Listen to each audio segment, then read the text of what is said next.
Only 10 days after the last big snowstorm, the state of Montana is once again getting pummeled. Not so much here in Billings, where Saturday saw mostly rain, but farther out east, it was blizzard conditions.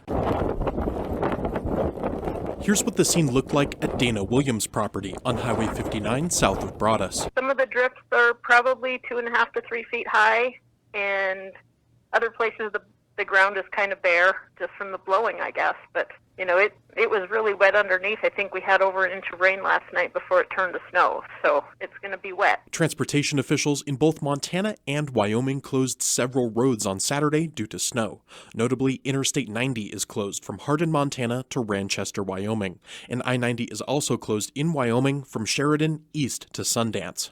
More road closures in Montana. Highway 212 between Crow Agency and the state line is closed, along with all of Highway 59 from Miles City south to the state line.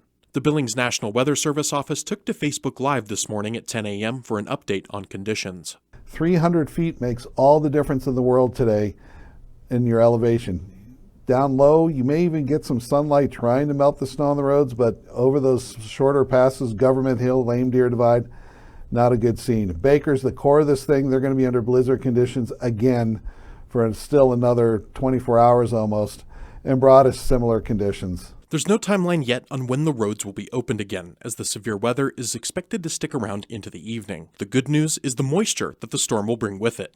Williams has a ranch south of Broadus and said she's hoping the storm leaves more moisture than the last one 10 days back. We just haven't had any moisture for probably a good year and a half, you know. We've had 2 years of drought and 2 years of grasshoppers, and so if we can get this turned around, that'd be great. For the latest on road conditions across the state, be sure to stay tuned to our website. Reporting in Billings, Mitch Laggy, MTN News.